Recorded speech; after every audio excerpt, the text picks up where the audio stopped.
Bonjour, je suis Espoir Abogan, l'amoureux de la musique et de belles sonorités. Merci d'avoir accepté m'accompagner dans cette aventure qui a consisté à commenter des œuvres musicales, mais des gospels. Des œuvres qui prêtent leur substance à glorifier le nom de Dieu et à honorer sa magnificence. La première œuvre qui m'intéresse et qui fera objet de cet exercice de commentaire, c'est Ewe Bongo Worship, qui est un medley, un reggae medley, qui met en feat le groupe ghanéen Battle Revival Choir et Akesse Brepong, qui sont deux grands noms du gospel ghanéen et qui ont accepté de faire une collaboration sur du reggae, mais du reggae lent, du reggae gospel. Et dans ce medley, il y a plusieurs titres. Donc, nous allons essayer de décortiquer les titres un à un. Et vous verrez que ce sont des morceaux que vous avez connus depuis l'enfance, pour ceux qui vont à l'église, ceux qui sont habitués au chant chrétien dans le milieu élevé. Vous allez voir que ce sont des chansons que vous avez toujours l'habitude de chanter. Mais je pense que nous passons très souvent à côté des sensibilités, de la richesse, de la profondeur de ces paroles-là. Parce que je me dis que les auteurs, ou bien l'auteur de ces chansons-là, en les créant, en les composant, en les écrivant, ont sûrement fait un voyage, ont sûrement transcendé et sont parvenus à se mettre d'accord sur des phrases, sur des mots qui portent tout un univers, qui portent tout un monde. Mais avant d'aller plus loin, laissez-moi faire un petit commentaire sur le rythme. Le rythme, pourquoi avoir choisi du reggae lent, de ce style de musique-là, pour transporter cette musique, ce medley. À mon sens, il s'agit du worship. Et contrairement à ce qui est répandu, le worship, ce n'est pas une manière de chanter lentement. Voilà, à l'église, lorsque il est temps de faire du worship, on casse le rythme, on fait du 4/4, mais très lent, et on chante des morceaux. Alors, l'on pense que c'est ça le worship. Mais adorer Dieu ne se réduit pas au rythme. Adorer Dieu se réduit essentiellement à la parole, au texte. Donc, comme son nom l'indique, il faut des mots d'adoration pour adorer. Donc, on ne peut pas adorer Dieu avec des mots de combat, avec des textes de supplication. Il faut adorer Dieu avec des mots de révérence, des mots qui donnent gloire, qui disent à Dieu ce qu'il est et non ce qu'il fait. Et le premier titre de ce morceau, intitulé Le siècle Adje, montre vraiment qu'il s'agit là du worship. Si l'adoration ne consiste pas à chanter lentement, on se demanderait pourquoi alors souvent on emprunte le rythme plutôt lent comme support d'une adoration. La raison est simple. On suppose que lorsqu'on va adorer Dieu, chaque personne va se concentrer, va faire une forme d'introspection. Et il n'y a pas de rythme assez propice pour faire cela qu'un rythme assez lent. Vous voyez souvent à l'église, quand le moment vient, il faut faire adoration. Chacun se met dans une posture de prosternation, d'autres se mettent à genoux, d'autres s'asseyent, d'autres sont debout, les bras levés, et chacun ferme les yeux. Donc on ne pourrait pas jouer une musique qui fait beaucoup de bruit, qui est trop rapide, lorsqu'on veut vraiment dédier son cœur à Dieu. La raison est là. Donc c'est ce qui explique que très souvent l'on adopte ce style, ou bien ce rythme-là. Dans ce cas d'express de Ewe Bongo Worship, c'est la même chose dont il est question. Nous avons ici un groupe qui a proposé un arrangement avec un style de musique qui est le reggae, mais pas un reggae comme on le connaît, un reggae lent. Et dans l'arrangement, vous verrez que la basse et la batterie sont carrément monocordes. Ils jouent carré, comme on le dit dans le jargon. Ils ne jouent pas beaucoup de choses. La batterie fait moins de roulement possible et la basse revient directement sur ses lignes. Donc il n'y a pas beaucoup de phrases. L'autre chose, c'est que, chose curieuse pour du reggae, on voit qu'il y a du piano qui se fait entendre avec de l'arpège. Ce qui veut dire que le style là revient. C'est de l'adoration. C'est pas du reggae pur, mais c'est du reggae pour créer l'atmosphère propice à l'adoration. Détail important pour comprendre un peu pourquoi le choix de ce rythme a été proposé. Voyons maintenant de plus près les paroles du premier morceau, de la première chanson, du premier titre de ce medley. Let's do this. You wanna wave your hand in the air from side to side, everybody.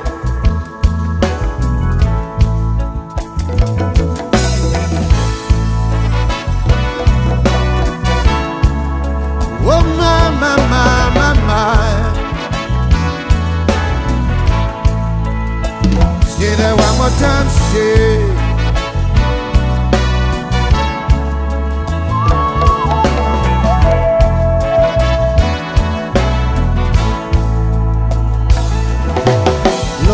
Siaklo ajenao adesiade abuma globe oh atetoye owa wenye fia galo.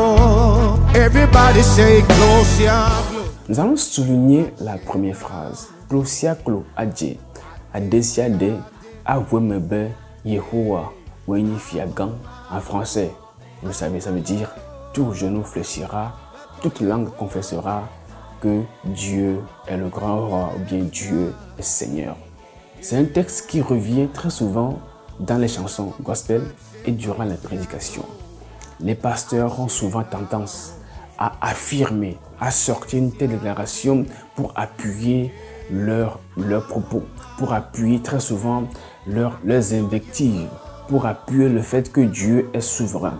Aussi, dans les chansons, les artistes ne manquent pas de faire usage de cette phrase-là pour dire combien de fois Dieu est Seigneur. Mais si nous retenons un peu en arrière, nous allons essayer de situer cette phrase dans son contexte biblique. Dieu dit, « Je suis le créateur des cieux, le seul Dieu qui a formé la terre et qui l'a faite et qui l'a affermie, qu'il a créée pour qu'elle ne fût pas déserte. Je suis l'Éternel et il n'y a point d'autre. » Ésaïe 45, verset 18. Ainsi s'exprime Dieu, invectivant ceux qui, dénués de sagesse, confient leur protection à la divinité sombre, incapable d'assurer leur sécurité. Poursuivant, il déclare, « Tournez-vous vers moi et vous serez sauvés, vous tous qui êtes aux extrémités de la terre, car je suis Dieu, il n'y a point d'autre. Je le jure par moi-même, la vérité sort de ma bouche et ma parole ne sera point révoquée. Tout genou fléchira devant moi, toute langue jurera par moi. » Ésaïe 45, versets 22 à 23. Dans ces deux passages que nous venons de lire, nous voyons que Dieu est en train de parler à son peuple. Dans le contexte, il est question du peuple d'Israël. Et Dieu leur dit qu'il ne sert à rien qu'ils se tournent aujourd'hui vers des idoles, vers des forces sombres qui ne peuvent pas assurer pour l'éternité leur sécurité. Mais pourquoi est-ce qu'il est question d'un temps futur? Pourquoi Dieu dit que tout genou fléchira? Pourquoi on sait que Dieu est puissant? Et pourquoi Dieu ne dit pas directement que c'est lui le puissant, que c'est aujourd'hui tout genou fléchit au genou devant lui? C'est le cas. Nous savons que le prince de ce monde, aujourd'hui, ce n'est pas Dieu. Ce n'est pas Dieu directement qui dirige le monde, même si c'est son monde à lui. Dans la Bible, il est question du prince de ce monde-là qui assure aujourd'hui sa puissance sur toutes choses. Dans la Bible, on parle de Satan. Si nous voyons aujourd'hui le monde très numérisé, avec une orientation qui fait débat chaque jour, si nous voyons aujourd'hui le niveau de perversité qui a accru, si nous voyons aujourd'hui comment l'immoralité, comment le monde devient de plus en plus inhumain, on peut se rendre compte que ce sont les vices qui sont érigés en normes. Alors, de toute évidence, si c'est la lumière qui conduit le monde, on n'en serait pas là. Donc, essentiellement, je pense qu'il y a un prince de l'obscurité qui a pris les rênes. Mais Dieu dit que ce prince-là, ce prince Satan ne va pas gouverner à vie. Tôt ou tard, Satan va revenir à de meilleurs sentiments. Ou bien, pour être plus dur, tôt ou tard, Satan va prêter allégeance à Dieu. Satan va reconnaître que c'est Dieu qui est Seigneur. Il va fléchir les genoux.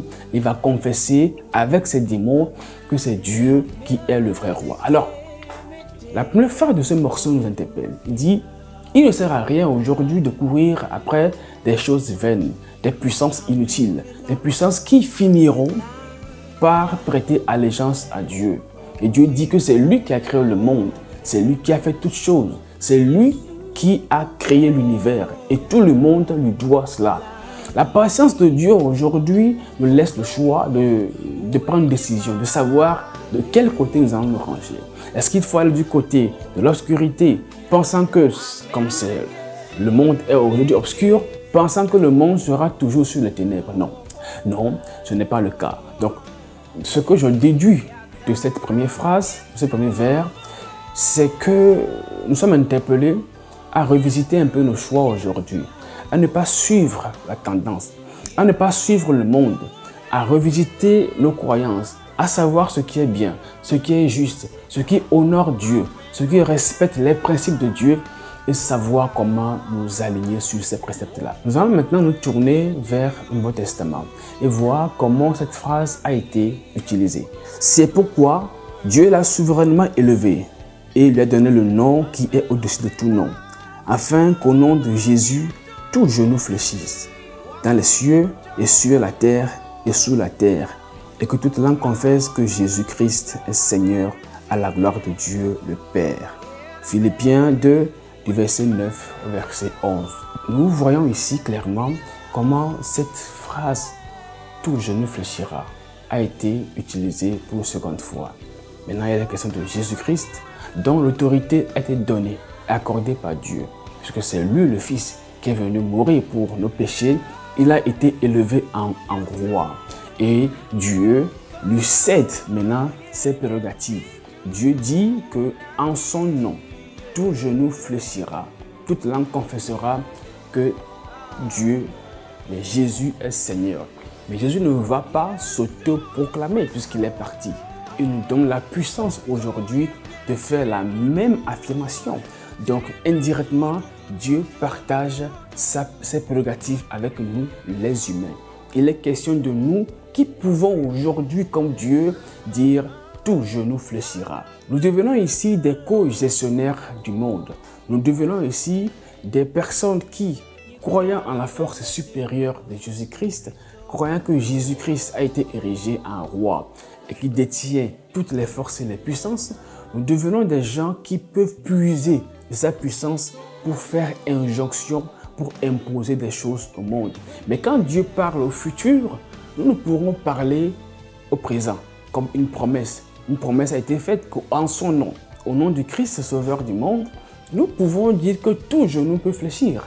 Donc il n'est plus question de porter un regard sur le futur, mais nous sommes dans le présent. Ce qui voudrait dire que des situations difficiles, des situations compliquées, des zones obscures, des forces obscures qui sont tapis dans l'ombre et qui nous mènent la vie dure, nous avons la possibilité de gérer le monde avec Dieu et d'imposer notre puissance à toute dénomination qui ne confesse pas le nom de Christ ou bien qui ne vit pas dans les préceptes de Dieu.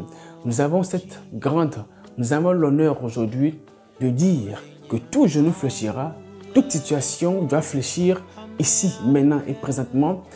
Nous avons aujourd'hui autorité d'imposer à toute puissance, à toute force qui ne confesse pas Dieu, toute force qui nous dérange, qui nous assujettit, de fléchir genoux, de prêter allégeance, de prêter révérence à Jésus et de prêter révérence à nous, puisque nous sommes fils de Dieu. Nous avons confessé Jésus comme Sauveur et notre Seigneur. Voilà de quoi il est question lorsque nous évoquons cette première phrase-là. Mais quand on parle de genoux et de langue, à quoi fait-on vraiment allusion? Tout genou fléchira, toute langue confessera.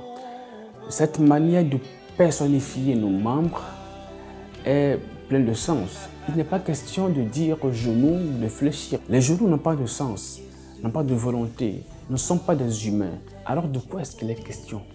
De quoi parle-t-on quand on parle de genoux? Selon moi, je pense qu'il est question du cœur. Puisque pour fléchir le genou, il faut que le cœur, le centre de nos émotions, puisse accepter son impuissance. Il faut que nos émotions soient sévèrement atteintes. Il faut que nous puissions accepter depuis notre cœur que nous nous abandonnons. C'est dans l'acte de l'abandon que le cœur, que les genoux fléchissent. Voilà de quoi est-ce qu'il est question. Alors pourquoi est-ce qu'il faut précisément parler de genoux ici? Je pense que l'auteur s'adresse à notre être, à qui nous sommes vraiment. L'auteur s'adresse à nous depuis notre essence même. L'auteur veut nous envoyer un message. Il dit que devant Dieu, nous devons comprendre que nous sommes inférieurs. Nous devons parler directement à notre cœur et savoir que nous avons des limites. Donc le cœur est le centre des émotions. Le cœur est l'endroit expressément, l'endroit précis où l'homme peut s'abandonner. L'homme peut comprendre et accepter qu'il y a d'autres forces qui le dépassent. Voilà de qu'est-ce qu'il est question quand on parle de genoux. Et quand on parle de langue, je l'attribue directement aussi à notre cerveau, à notre raison, à là que nous avons de réfléchir. Avant de parler, on réfléchit. Et je pense que la langue est directement liée à notre raison. La raison est le centre de notre commande. Ce n'est pas la raison que nous avons l'art de prendre des décisions. Alors, quand on décide, on peut parler. Quand on décide, on peut se taire. Donc, quand le cœur commande aux genoux de fléchir les genoux, et donc la raison commande à la langue de confesser, de raisonner, de dire ce qu'il a à dire. La raison commande à notre langue de prononcer la phrase majestueuse qui dit « Il faut que tu confesses que Jésus-Christ est Seigneur ».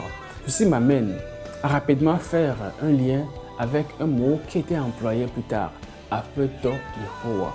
Chez nous, les Hébreux, Afeto ne veut pas dire Seigneur, ne veut pas dire Dieu, ne veut pas dire roi. Mais dans la Bible, on appelle Jésus Afeto.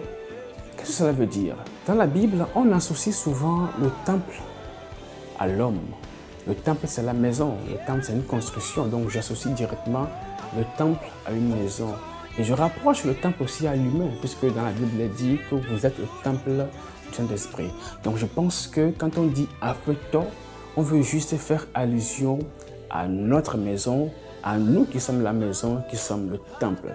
Quand on dit que Afeto, on parle du propriétaire de maison, de celui qui détient la clé de notre maison, puisque c'est Dieu qui nous a bâtis. On peut dire par extension que nous sommes le temple, donc la maison de Dieu. Nous sommes une œuvre de Dieu. C'est Dieu qui a voulu se voir et il nous a créés.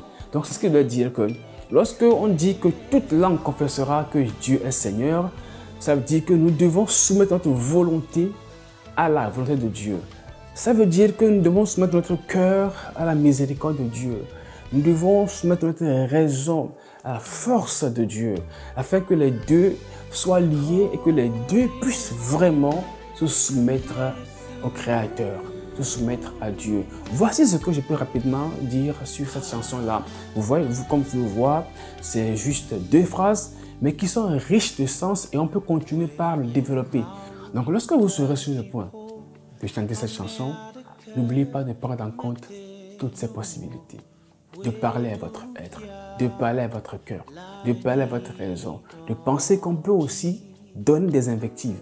On peut aussi commander toute force, commander toute chose qui n'honore pas Dieu dans notre vie parce que nous avons la possibilité, au nom du Christ Sauveur, d'avoir autorité sur les forces du mal. Nous devons aussi penser que Dieu dit que les forces du mal aujourd'hui ne vont pas perdurer, que l'orientation perverse du monde aujourd'hui ne va pas perdurer. Nous avons aussi, on peut comprendre que les forces auprès desquelles les gens vont aujourd'hui, c'est à des fins inutiles et vaines. Nous pouvons avoir assurance que rien, le mal ne va pas perdurer et que la gloire va revenir à Dieu.